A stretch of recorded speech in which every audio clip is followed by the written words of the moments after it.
कोणत्याही देशात आर्मी किंवा पोलीस दल असो तिथे एक श्वान पथक हे असतंच। आर्मी आणि पोलीस दलासोबत काम करण्यासाठी काही खास श्वानांची निवड केली जाते। त्या श्वानाला ट्रेनिंग दिलं जातं। या ट्रेनिंग नंतर हे श्वान रिटायरमेंट पर्यंत आर्मी किंवा पोलीस दलासोबत काम करतात। मात्र अनेकदा असं देखील म्हटलं जातं की रिटायरमेंट नंतर आर्मी मधील कुत्र्यांना मारलं जातं। पण नेमकं त्यामागचं सत्य काय आहे तुम्हाला माहिती आहे का? तर ब्रिटिश काळात ही पद्धत होती।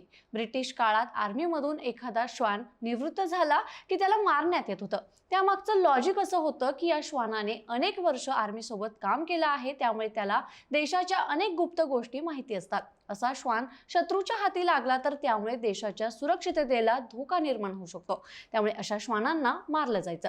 साधारणपणे एका श्वानाचं आयुष्य हे 20 वर्षांपर्यंत असतं। आर्मी किंवा पोलीस दलातील श्वान हे 13व्या किंवा 14व्या वर्षी निवृत्त होतात, कारण तेव्हा त्यांची क्षमता कमी झालेली असते। दरम्यान या विरोधात प्राणीमित्र संघटनांकडून आवाज उठवण्यात आला, त्यामुळे आता नियमात बदल करण्यात आला। आता आर्मी किंवा पोलीस दलातील कुत्र्यांना मारलं जात नाही, तर त्यांना आता मेरठ येथील ओल्ड एज होम मध्ये ठेवण्यात येतं।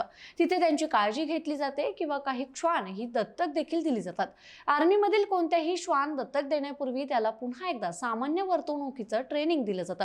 अगदीच नाईलाज असेल म्हणजे एखाद्या श्वानाला दुर्धर आजार असेल आणि तो बरा होणारच नसेल, तर अशा स्थितीमध्ये क्वचित प्रसंगी अशा श्वानांना दयामरण दिलं जातं। मात्र आता आर्मी मधील कोणत्याही श्वानाला मारलं जात नाही। रिटायरमेंट नंतरही त्यांचा सांभाळ केला जातो। ही माहिती तुम्हाला कशी वाटली आम्हाला कमेंट बॉक्समध्ये नक्की सांगा आणि बखत लाईव्हला फॉलो जरूर करा।